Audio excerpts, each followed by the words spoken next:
of your expertise, insights, and perspectives. So, and speaking on that, could you explain what occupational therapy is and what occupational therapist or occupational therapist actually does? So, thank you for the awesome introduction on occupational therapy. So occupational therapy, as you were saying, is often misunderstood because people hear occupation and therapy and then they think that it's mainly focused on jobs. You know, that we are a healthcare profession, we focus on jobs. However, I'll start with just a general understanding of it, or definition of occupational therapy just in general, and then I'll go and explain it more in depth in a way that people understand better. So in general, what occupational therapy is, it's a healthcare profession and it's focused on providing a more holistic treatment for patients, especially those who have had injuries and have maybe faced any disability, so that we can help them to be able to re-engage in life and engage in meaningful activities, like activities that they find meaningful, whether it may be in work or at school or anywhere. So that's the general definition of occupational therapy. However, a nice way for people to actually understand it is just to break down the two terms of occupation and therapy. So occupation, as we're saying, it sounds like jobs, but it's not jobs. I also thought of that as well. Yes. So it's not just jobs. So it does cover some parts of jobs, but there's the main aspects I'd want to focus on is that occupations are broader than jobs. So you know that with a child, they actually have an occupation. So a child's occupation is play. And then you go with a teenager, as they get older, their occupation is more education or focused on education and going to school. And then you go to an adult, then they may be going to work. But even if they're not going to work, there are smaller things that we're doing every day. Getting ready in the morning.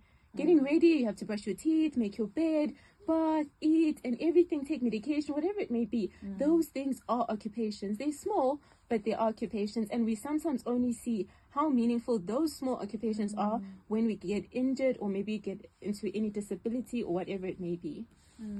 So just to better understand, you'd say even someone who's at home, like they have that occupation to be like a homemaker. So even then, if they were to get injured, you just help them or treat them on a holistic point of view, if I'm not mistaken. Yes, you're correct. You're absolutely correct. So even when someone's just at home, even the activities they engage in are occupations. And it's important for them to be able to be independent in those occupations so that they can also live a meaningful life. So then the therapy part, I forgot to explain that part. The therapy part is more improvement. So now providing improvement or providing treatment. So now we're focusing on providing improvement or treatment for those occupations. So when you put those two terms together, it's occupation and therapy. So it's improvement in those occupations, whatever they may be, and at whatever age or wherever a person is engaging in occupation. Oh, love your explanation. I feel like I'm certainly informed this morning. And I would also like for us to really get into it, because I want us to really shine a light as well. Where are OTs found, because in health institution, different specialists play different roles, and OTs are often, part of, multidisciplinary teams. So where would we typically find your occupational therapists working within health institutions? Yes, so where we work mostly is within health institutions, and then you could find us in a clinic, we can be in the community even, and so we also in hospitals themselves, and then we work in different departments, so you would be in nearly every department. We'd be with the pediatric units, within the surgery units, so we're in various areas within the hospital setting. However, we actually work everywhere. So we don't just work in hospitals alone and in clinics alone. We also work in NGOs and NPOs, in old age homes and places such as those. And we also can even be in the workplace. So that's where we might be doing more vocational occupational therapy, even in corporate spaces where because people get disabled, even in corporate spaces, and they have to still be able to work. And we need to know, are they able to work, or what can we provide for them to be able to work? And then also within the law aspects, we can provide medical legal advice and expertise for them to understand what disability is and where to provide claims or anything pertaining to that. Private practice as well, and even in government. So in government, we work in different sectors. We can also be in the Department of Education, because there are children with various disabilities and conditions at schools, and they also need to be able to study well and be able to finish education and be successful. as well as in the labor department as well, Yes. because people are working there as well, and in Department of Health, as we already stated, that's where we are working within the Sedibeng District Health Services. Yeah. I love that. I love that you are carrying out this awesome work, because it takes a lot, man. It really takes a lot for you guys to also be there, to be within communities, to really tapping into really being there for people. So I love what you are doing, a brilliant work that you are really pushing. And Thank you. I would like for us to also talk some more, especially on assertive devices. So I know a part of the OT culture includes using practical tools that make daily life easier for patients. So what assertive maybe devices are commonly provided by occupational therapy department to support your patients? Okay. So we provide a lot of devices for those patients. So you will provide assistive devices for mobility. So I think you know about like wheelchairs. Yes. So those are the most common ones that we provide. So mostly mobility aids.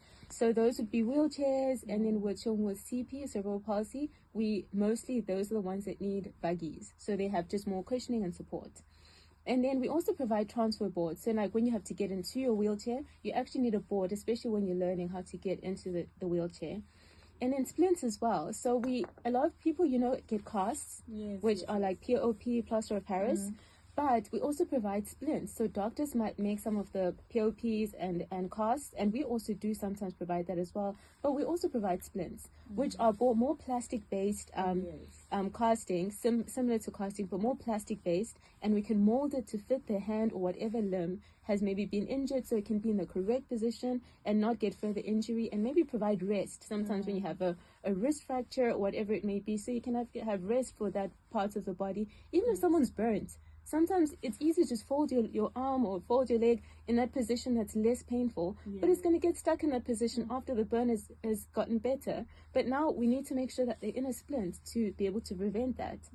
And then other things as well, as we spoke about activities and occupations, that it can be at home and stuff like that. So we also have assistive devices as well for home. So there we can, with personal care.